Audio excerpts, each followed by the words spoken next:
right, we're on the record in the case of Nicholas Ravello versus, and is it pronounced Karen or Karen? Karen. Karen. Sangalaza, and this is a child custody complaint set for an evidentiary hearing / trial today. Appearances for the record. Good morning, Your Honor. Sean Lytle, 11640, on behalf of plaintiff Nicholas Ravello, who's present. And you're Ms. Sangalaza? Yes. And you're representing yourself, is that Yes. correct? Okay. Very good then. You can be seated, and so can Mr. Lytle. I just want to, and you don't have to jump up every time you address me. If you wish to do so, that's fine. But, I read the pretrial memorandums, and I read the previous minutes and orders in the case. And so this is an evidentiary hearing to determine the custody arrangement. The custody arrangements that were previously ordered by Judge Gentili and Judge Marquis were temporary orders, not permanent orders. They were intended to be the orders in place only until the trial today, so this would be the trial on what the permanent orders would be. So at this point, Mr. Lytle, are you seeking joint, primary, or sole physical custody? We're seeking sole physical custody. All right. And Ms. Sangalaza, you had discussed both primary physical custody and sole legal custody, or excuse me, physical custody. Which do you wish to, are you planning on pursuing today? Sole custody. So for the record for both of you, the Nevada legislature has created a presumption that joint physical custody and joint legal custody is in the best interest of a child. In order to overcome, each of you has the burden, respectively, to overcome that presumption, okay? Which means that you have to present evidence that convinces me that it is not in the best interest of the child to award joint physical custody, and that one of the two of you should either get sole legal custody or primary physical custody, with the other parent having certain visitation. I will also note that asking for sole physical and sole legal custody is an extremely high burden, because it is an equation by the Nevada Supreme Court almost with termination of parental rights. So rarely does a court award that, and that would require proof by very significant evidence. So I'm just letting you know that that's the standard that you would both have to comply with. So with that in mind, are there any preliminary matters you'd like to raise with regard, Mr. Lytle? I'm not going to have opening statements because I want to save most of the time for testimony. So, and I did read your pretrial memorandums. Okay. We're not going to do opening statements. That's fine. I did want to figure out what we're going to do in terms of, well, I sort of have two housekeeping matters or questions. The first involves the fact that, excuse me, there are only, Ms. Sangalaza has only identified 3 witnesses, one of whom is herself. Obviously, she's entitled to full participation in the proceeding. Can I object to that? I have One moment. I think she identified actually 3 in addition to herself. Correct. I stand corrected on that. Two of those 3 additional witnesses are her parents, who we had sought to depose in this case the day before their depositions were to go forward. We received notice that they would not be participating in those depositions. This was right on the eve of what was to be calendar call for the previously scheduled trial before the case left Judge Gentile's department. I'm not sure exactly what the nature of their testimony would be, but I would like to impose some restrictions on their ability to offer direct testimony in light of their refusal to participate in duly noticed depositions. So that's question one. And then question two, or issue two, I guess, is because Ms. Sangalaza is representing herself today, I'm not entirely sure. I don't want us to get bogged down on a number of objections in terms of her questioning of our witnesses. And so I'm wondering if the court would be willing to entertain some sort of standing objections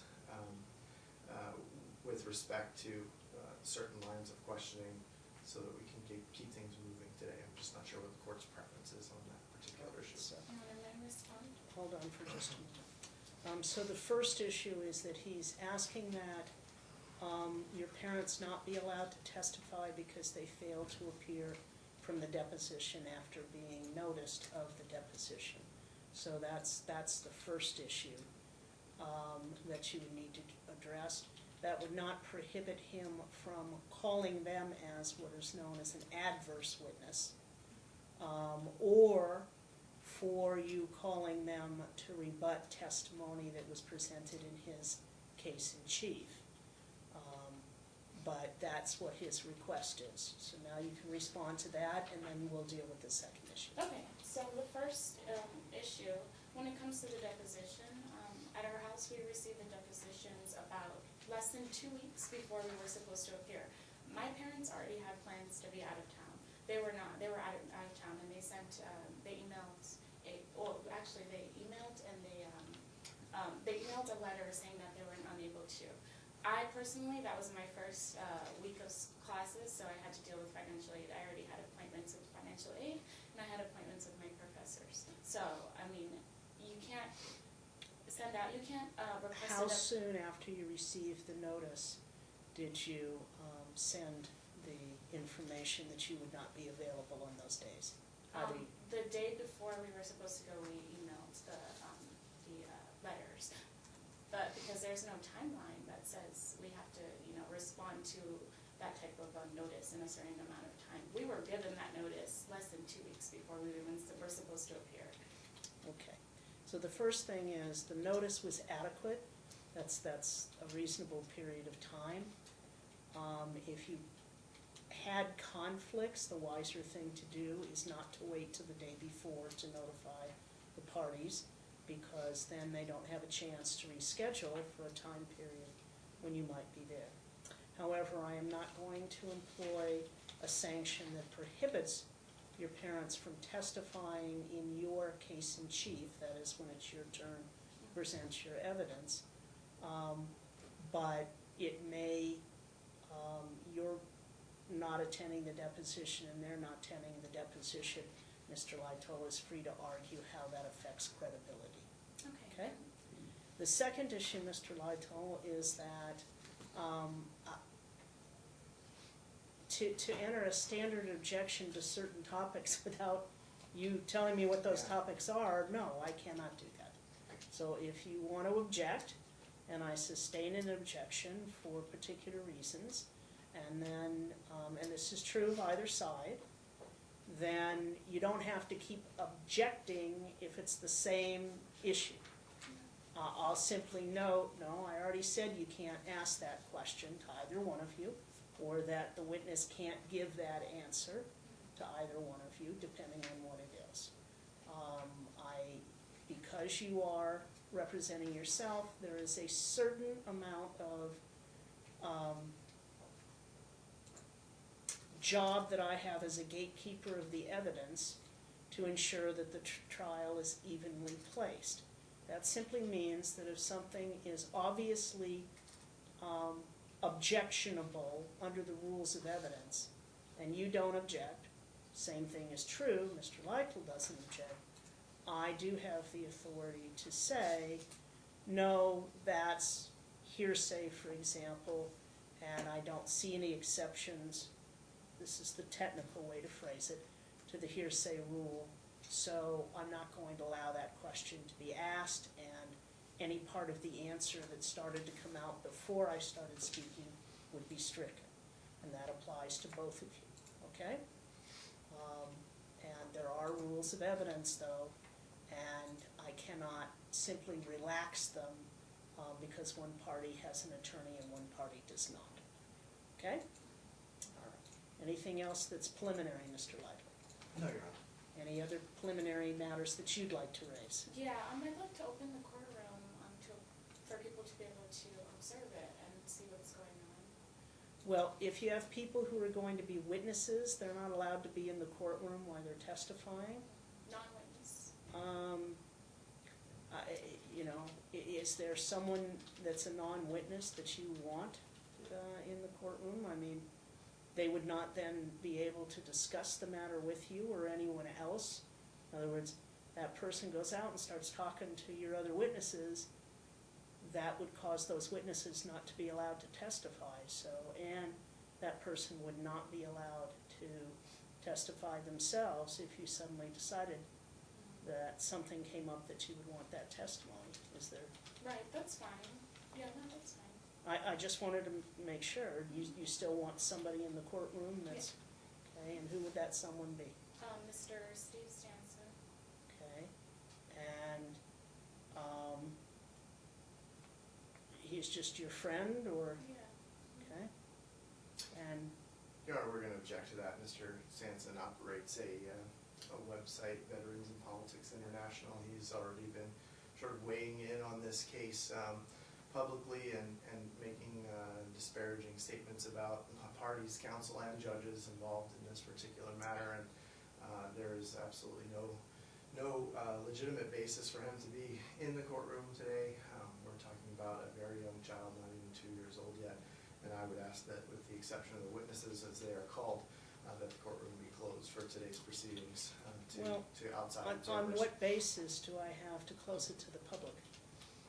Again, because we're dealing with a very young child here and we're dealing with some very sensitive issues, and because with this particular witness there is a history of basically in real time, commenting publicly about what's going on in the courtroom. One cannot report from the courtroom. Is that your concern? That is my concern. Yes.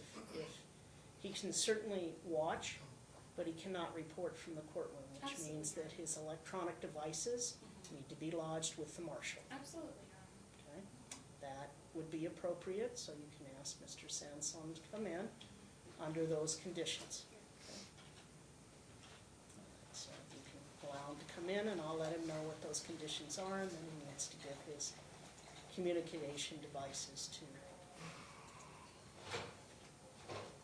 Thank you, Your Honor. Mhm.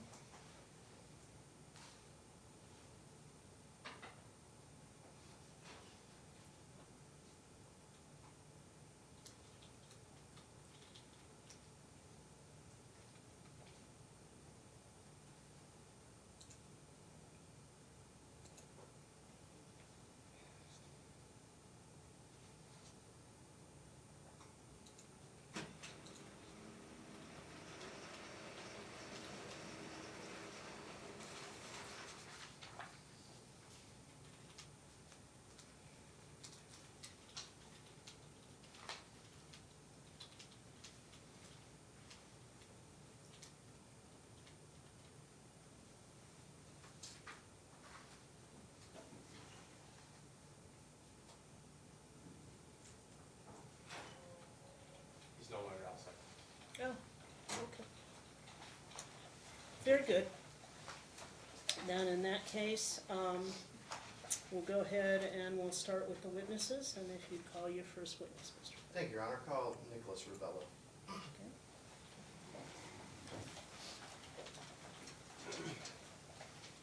You can remain standing with your right hand to be sworn. You do solemnly swear testimony you're about to give in this action shall be the truth, the whole truth, and nothing but the truth, so help you God? Yes.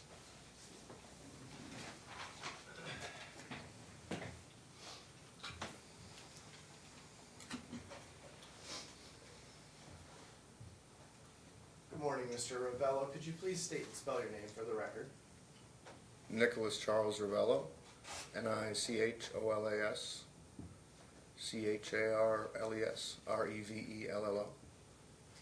Thank you. And you are the plaintiff in this action, correct? Yes, All right. And we're here today to discuss custody for your son, correct? Yes. And what is your son's name? Julian Samuel Ravello. Okay, and how old is Julian? Just about 19 months. Turned 19 months yesterday, correct? Yeah. Objection, leading question. It's not asking for significant information that isn't already part of the record, so I'll overrule the objection. All right. And Julian's mother is also a party to this case, correct? Correct. And what is her name? Karen Sangalaza. And she's the defendant in this action? Yes. Okay. And you see her, she's present in the courtroom today? Yes. Okay. I'd like you to tell the court how and when you met Ms. Sangalaza. We met in the summer of 2017, I think in June, here in Las Vegas.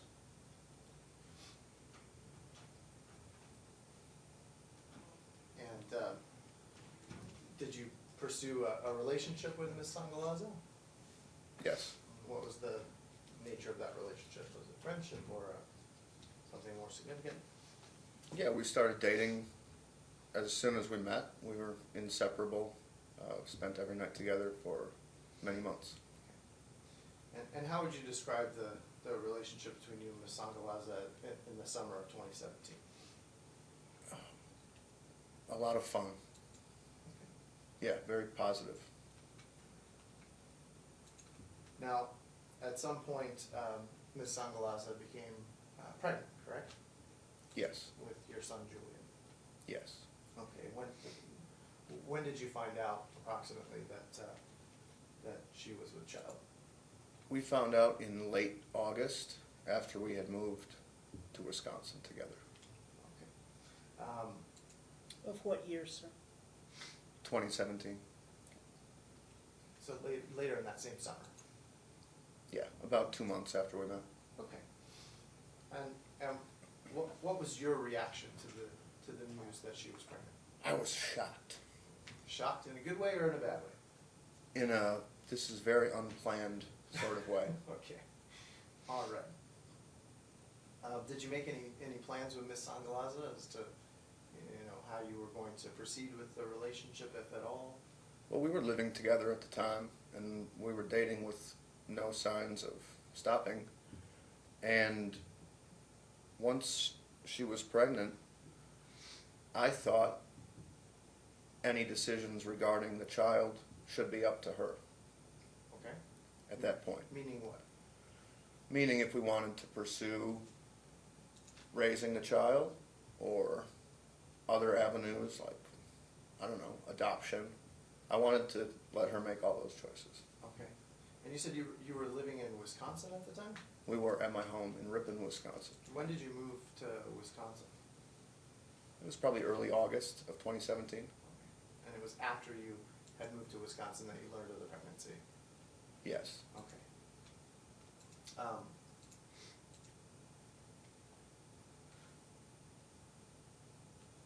When did you meet any other members of Ms. Sangalaza's family?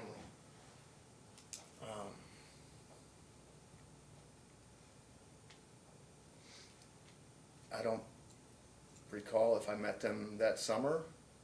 I know I did spend Thanksgiving of 2017 at their home in Las Vegas.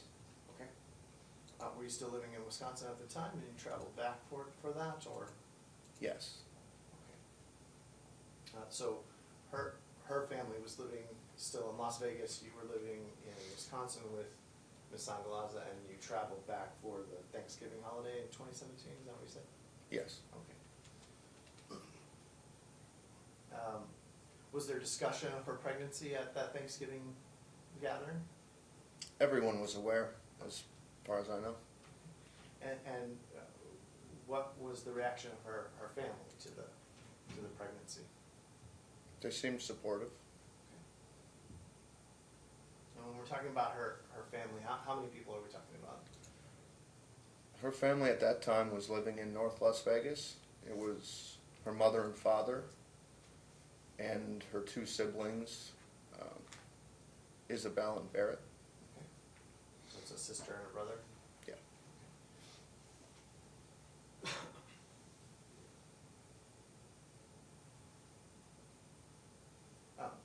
was there discussion with their siblings about the pregnancy at the Thanksgiving gathering? Objection, leading question. The question is,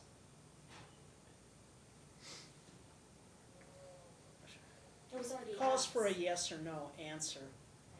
So I don't think that it's leading, but the issue, all right, just a moment, we'll take a break. Mr. Sansone, I assume, from your t-shirt? Justice Becker, how are you? I'm fine. I have indicated that you may be in the courtroom, but you may not do live reporting from the courtroom. So if you have any cell phone or a tablet, if you would, No, ma'am. okay, I know the rules, ma'am. Thank you. that's fine. I just wanted to let you know. Thank you, ma'am. All right. Please proceed. I'm sorry. The objection was on leading, so I overruled it. But the issue is just whether or not you had discussions, not what those discussions were. Yeah, her entire family was well aware that she was pregnant. Okay, all right. And I think you said that her parents were supportive. Were her siblings supportive as well, or? It seemed that way. Objection, leading question. Sustained. Okay. What was the reaction of her siblings to the pregnancy? They seemed fine with it. Okay. All right. Where and when were you, or where were you residing when Julian was born? A couple months before he was born, I moved our family out to Las Vegas because Karen was back in school and living with her parents. So I came out and rented an apartment. We were all living together. So we were living here in Las Vegas when he was born. Okay. And were you present at Julian's birth? I was. I drove his mother to the hospital. Who else was the, you said the hospital, which hospital? Summerlin Hospital. And who else was present at Summerlin Hospital when Julian was born? His mother's parents and her friend Bree and myself. All right.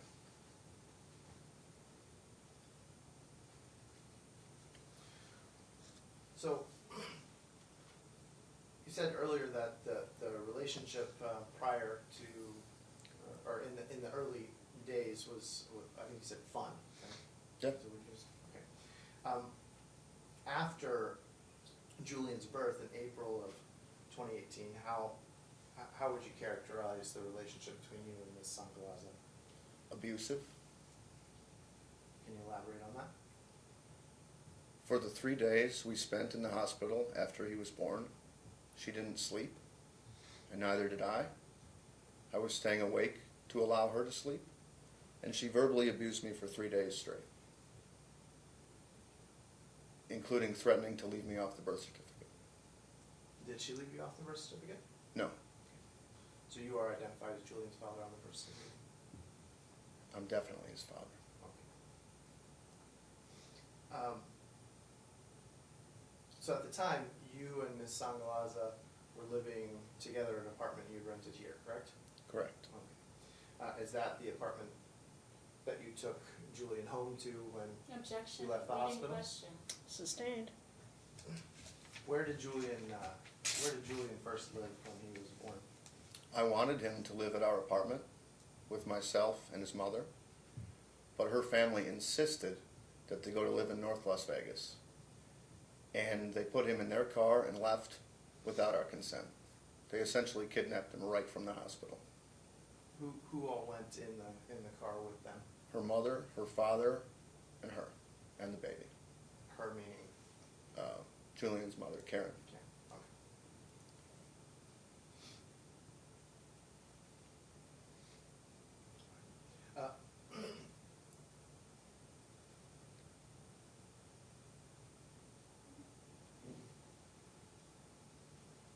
Did you receive any communications from Karen and or her parents after they left the hospital?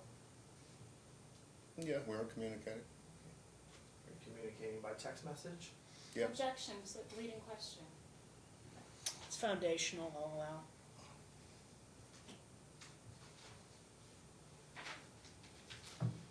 May I approach the witness? You may.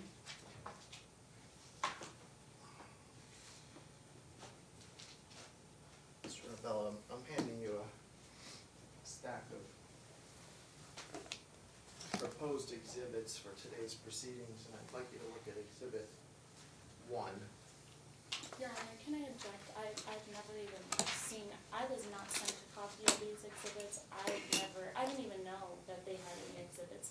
On their pre-trial memorandum, they listed that they were just going to use the exhibits that were already entered and the talking parents' messages. Exhibits that were already entered were my own exhibits, if you look back in there. These exhibits were One previously. moment. So the pretrial memorandum indicated that it would use the exhibits that have been previously attached, they were never admitted, Correct. previously attached to the parties' pleadings, either ones. So that's what he indicated. Did you send a copy of the exhibits to her, Mr. Lytle? Of this particular arrangement of the exhibits? Were the exhibits produced to her at any time prior to this proceeding? Well, again, so for example, Exhibit 1 that I'm asking him to look at right now was attached to a counter motion that was filed very early on in this case, and it was discussed at length in court. Okay. So the first thing is to have him identify exhibit number 1, and if you look at it, ma'am, if it's a document that was previously attached to a motion, then you would have had notice of it from the pretrial memorandum. Okay. You absolutely, you take the time to take a look.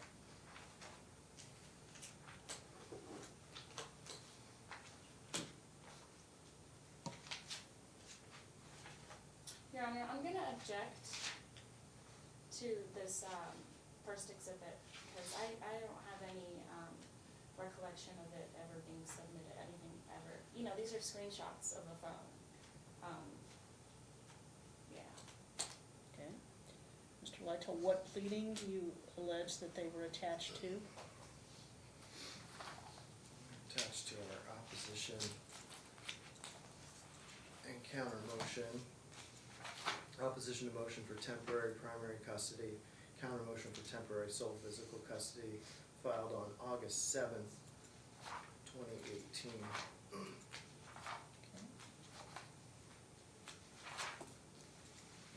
They were Exhibit A to that particular filing. All right, why don't you continue to lay foundation while I double check and see whether or not that is. Okay, so is the clerk doing that? I think the clerk is doing that for me, am I correct, Mr. Clerk? All right, so he is double checking, Thank you, Your Honor. and you can lay the foundation. All right, so have you looked at Exhibit 1? Yeah, I screenshotted it. Okay, and could you identify what Exhibit 1 consists of? It's a text exchange between myself and Karen.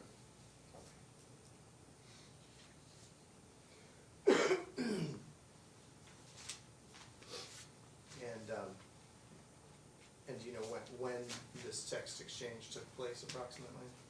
Approximately June of 2018.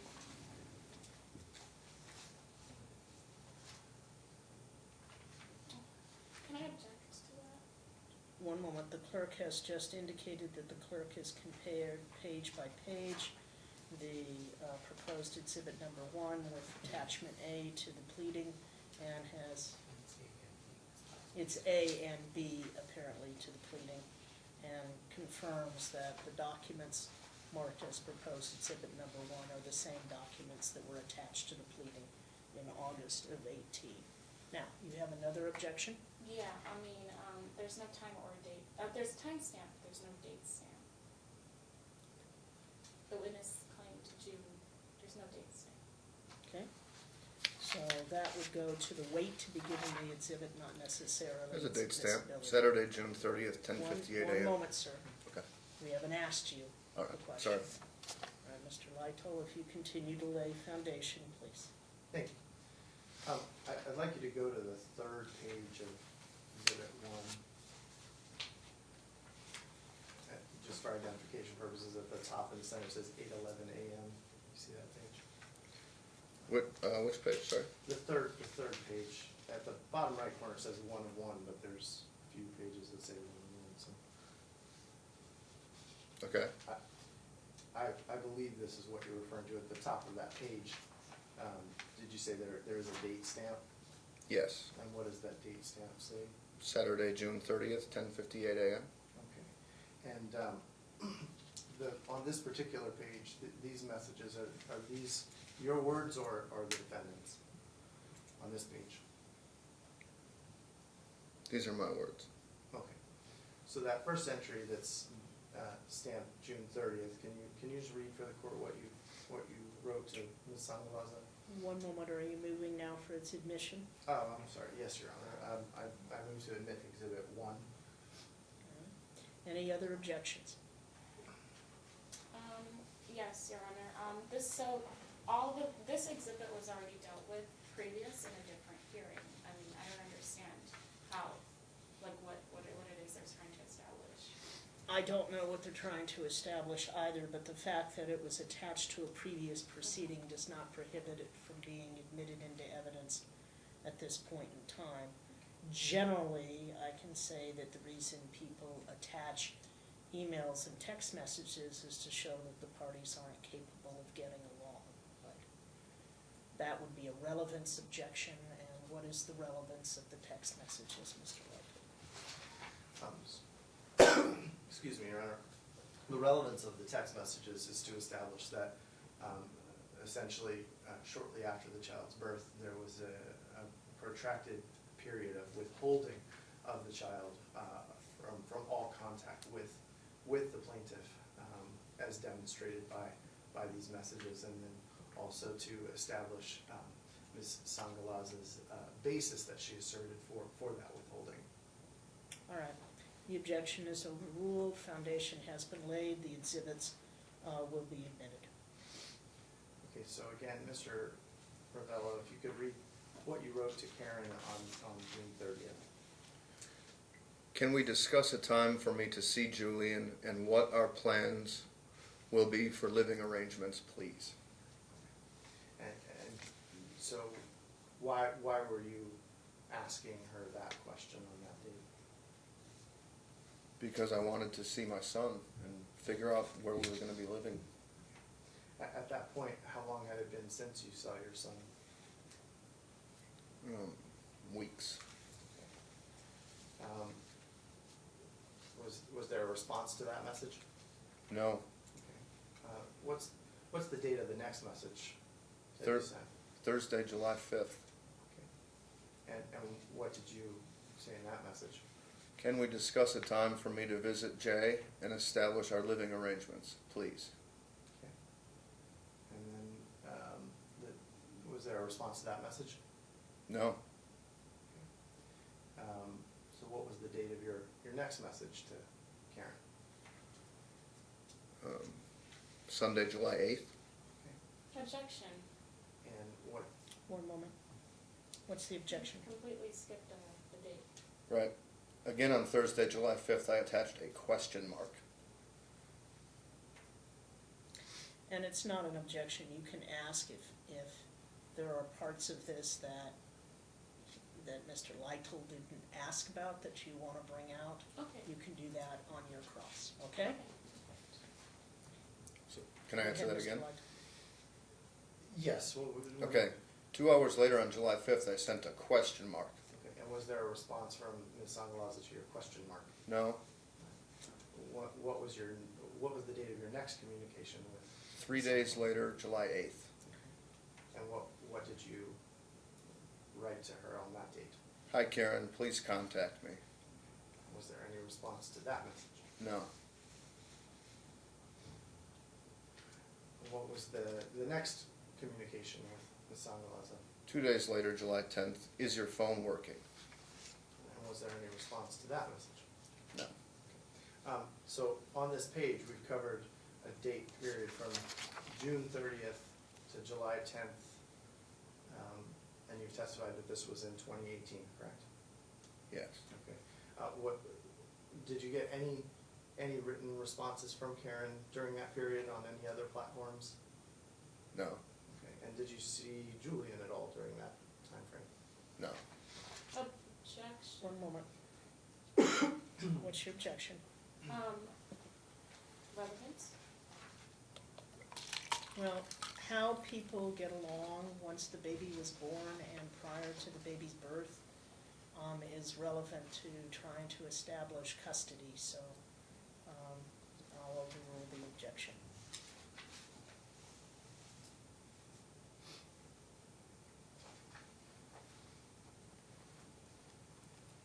All right.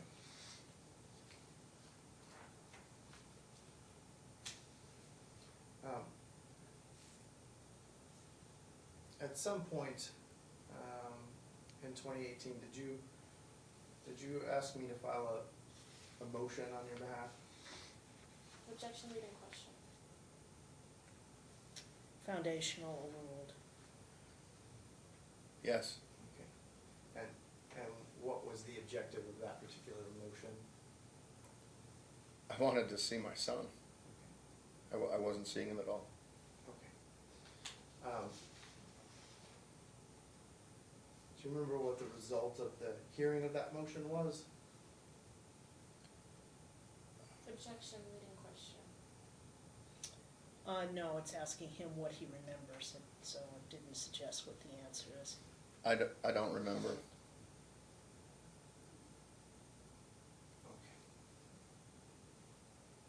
Okay. Are you asking the first? Objection, witness already answered the question. Sustained. Let's jump back. You're the plaintiff in this action, correct? Yeah. Okay. Do you recall when your complaint was filed? Objection, question was already asked. No, he didn't actually answer when the complaint was filed, just a general time period when he saw his attorney. I know I started meeting with you in June. I'm not sure the exact date where it was filed to the court. If you could take a look at Exhibit 2 in your binder, it's going to be behind that second green page. And just tell me if you recognize that document. I'm sorry, where's Exhibit 2? Exhibit 2. The green page? Okay.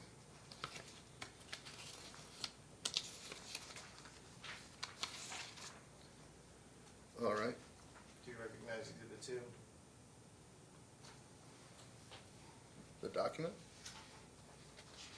So there's a page, a green page that says Exhibit 2. Yeah? Objection. Right. So the document immediately behind that, do you recognize that document? Yes. Okay, and what is that document? This is our initial motion. Can you just read the title of the document? Objection, he's telling the witness what to say. He's not telling the witness what to say, however, the document hasn't been admitted into evidence. What is number 2? Is it a filed pleading in the case? Complaint to establish child paternity, custody, and UCCJEA declaration. Okay. So is that the complaint that you filed to initiate this case? Yes. Okay. And in the on the first page, top right corner, do you see a file stamp there? Yes. And what was the date of filing? June 13th, 2018. Okay. So does Are you moving to admit number 2, or were you just using it to refresh I memory? was just using it to refresh recollection. Exhibit number 2 is a file stamp copy of the complaint, and the court can take judicial notice of any of the pleadings, that is, that it was a pleading filed. All right. I think you are. So the complaint was filed on June 13th, 2018, correct? Correct. Okay. How long after that date did you next see Julian? Objection, leading question. It's not leading, ma'am. He asked him how long. He didn't suggest an answer. Overruled. It was around a month. Yeah, I would say at least a month. Okay. And Your Honor, may I respond, please? May I? have, When you have your time to testify, you can then Thank you. testify as to what you think he doesn't remember or what he said that you don't agree with, Okay. but not while he's testifying. Okay, go ahead. all right, and prior to the filing of that complaint on June 13th, do you recall when was the last time you had seen Julian? It had been weeks. How many weeks? 2? Objection. One moment. He's telling the witness, he's leading the I'm witness. just trying to get a to little bit more 2 weeks. specifics here. I think that A, it is leading, 2, it's cumulative because he already testified in the context of the text messages, a response to that. So I'll sustain the objection is cumulative. Okay, I believe you testified earlier that, that Ms. Sangalaza and her parents had left Summerlin Hospital with Julian, correct? They did. Okay, so in total, how much time passed between that time and the next time that you saw Julian?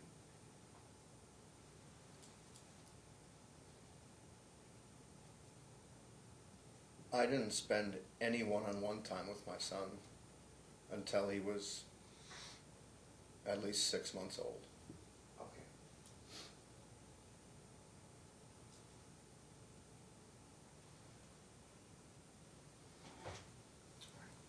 Let me get you to turn ahead to Exhibit 5.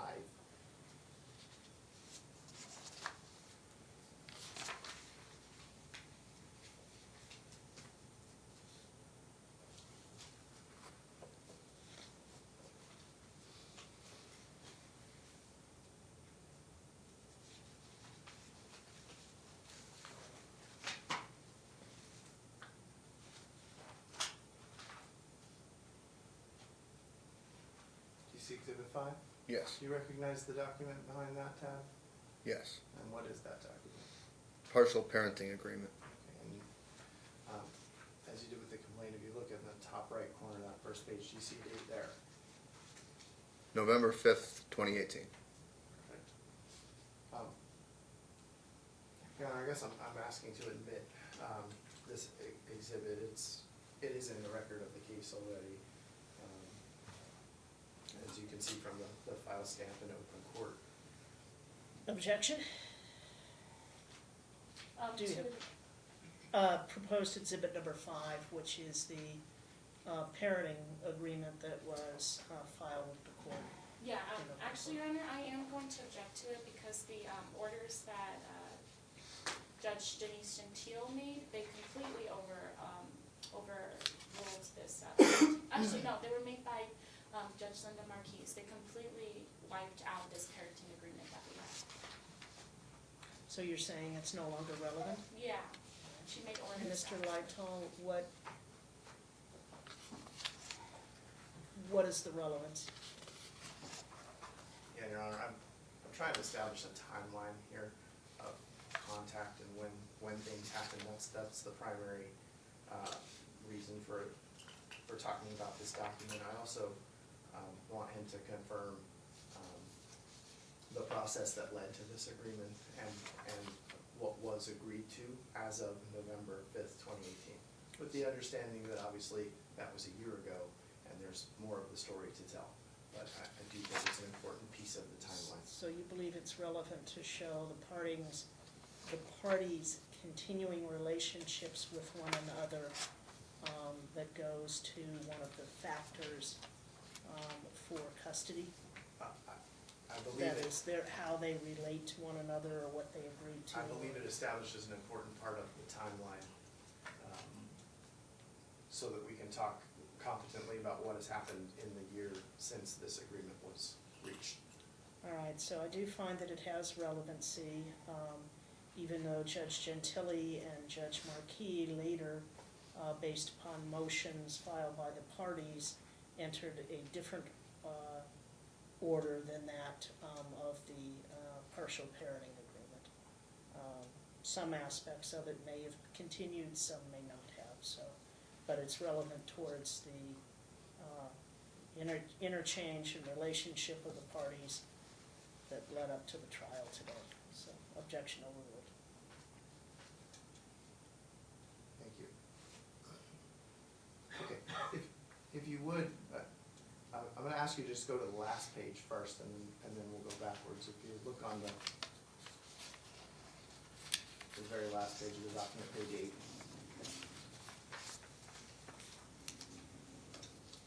See a bunch of signatures on that page? Yes. Okay, is your signature on that page? Yes. And is the defendant's signature on that page? Yes. And it looks like signatures were from me and her counsel at the time, is that correct? Both counsel, yes. Okay, and what's the date on all those signatures? November 5, 2018. Okay. And if you go back to the very first page of the document,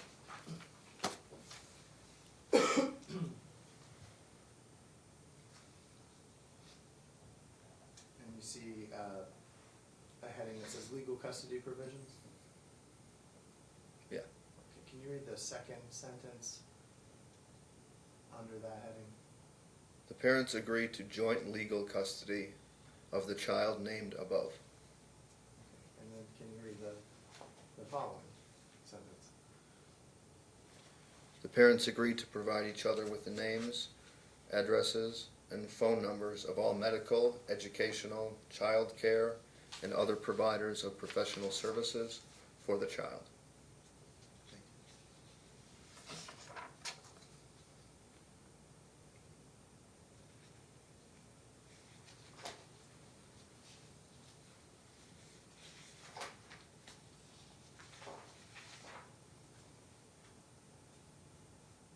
Okay, if you go to page 2, at the bottom, there's another heading that says timeshare provisions. You see that? Yes. And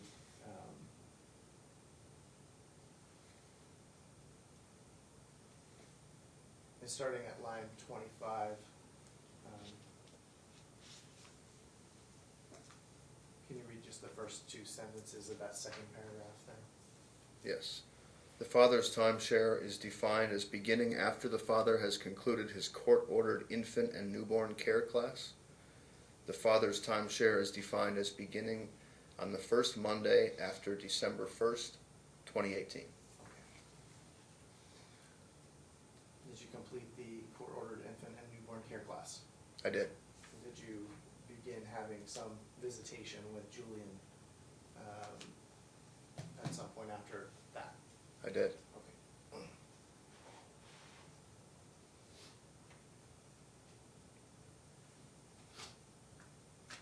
All right. Once that visitation began,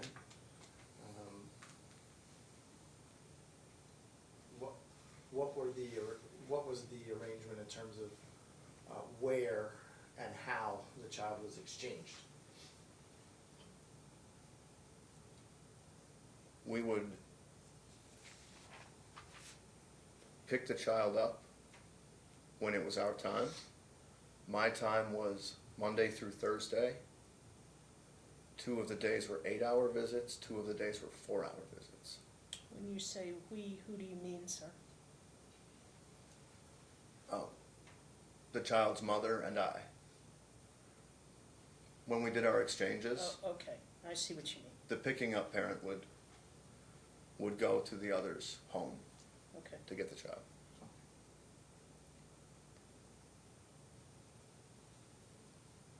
So do you recall the address that you were going to for your pickups?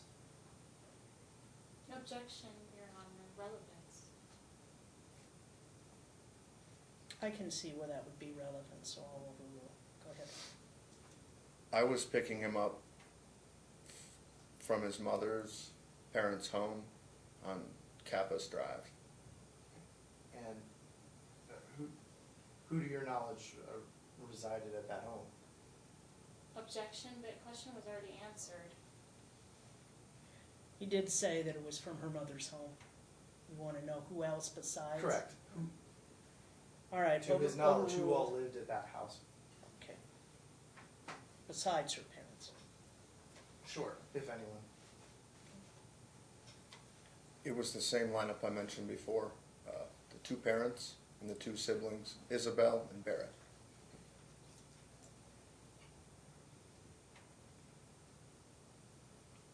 Did the exchanges, the visitation schedule from November that was agreed to, did that, has that continued without interruption to today? Objection, leading question. Overruled. Has that continued without interruption to this day? It has been interrupted many times.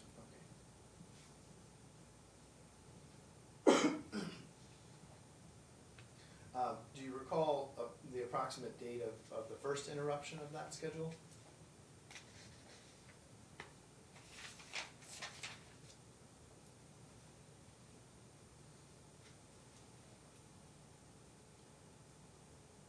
The first big interruption was after Judge Marquis ordered 50-50 temporary custody. Objection, Your Honor. So we're only focusing on the partial parenting agreement over here. I mean, how is it that we've already, have we moved from it? One moment. The objection would technically be non-responsive, but if you want to rephrase the question, Mr. Lytle. Okay. Your question said departing from the parenting agreement. His response dealt with something other than the parenting agreement. Let me just ask you sort of a different foundational question. Have there been any period since November of 2018 when visitation by you or custodial time by you was denied by the defendant? Yes, Okay. the very first day. Okay. She claimed Veterans Day was her holiday, and it was mine that year. So Objection, I missed Your Honor. visitation the very first day. Objection, Your Honor. Go ahead. So leading question, and then this is, he's pulling things from the air. I mean, there's nothing to back up this claim. That would go to the weight to be given to his testimony, not whether he can say it. Objection is overruled.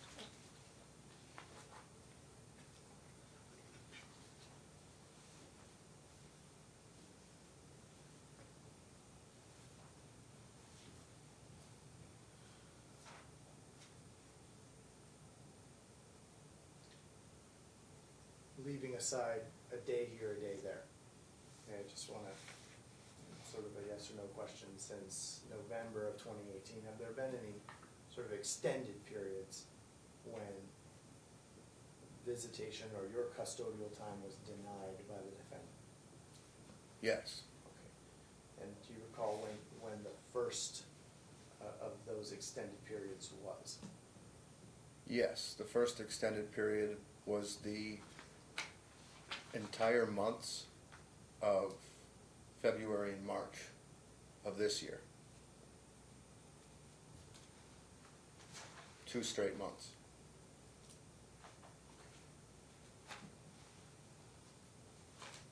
Your Honor, I'm gonna object.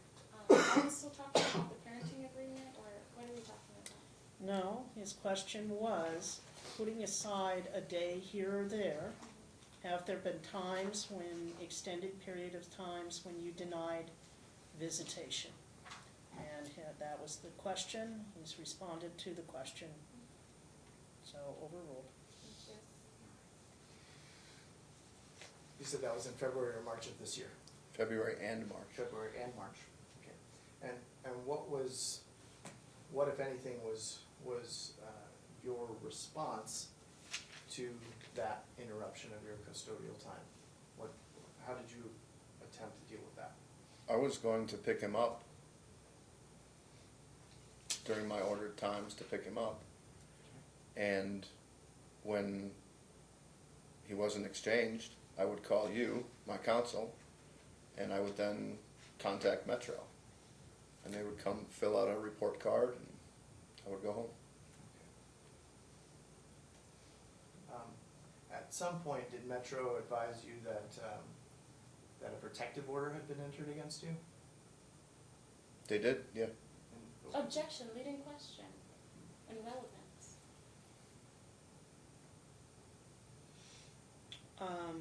I'll sustain it as a leading question.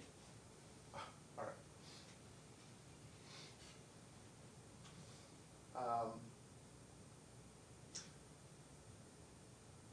When Metro would make contact with you at these attempted exchanges, what sorts of things did they tell you? They would typically, Objection, hearsay. Counsel? Goes to his understanding of what the, it's just to his state of mind. I'm not introducing this I'll as. allow it as to his as state of fact. mind, not for the truth of the matter. So, sure, Metro would give me typically a police report card, but one time they did give me news that I was, I'd been served a temporary protective order by her father.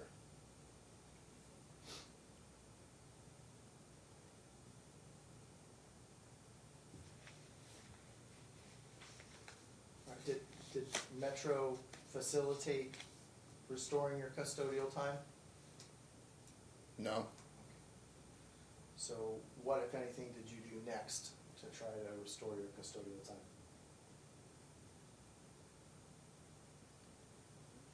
I believe I had my counsel file motions for pickup orders.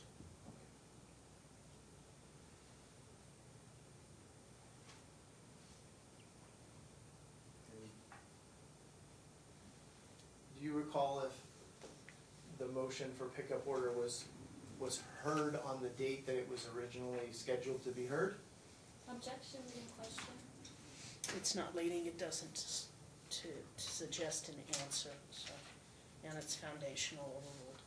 Can you say it again, please?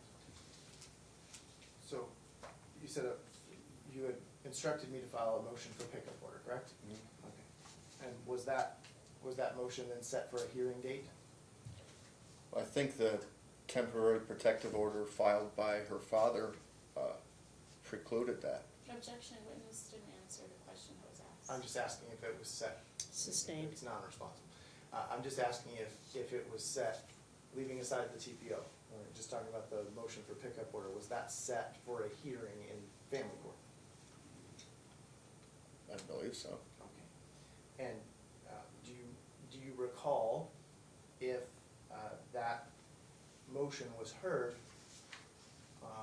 on the date that it was initially scheduled to be heard by Judge Marquis?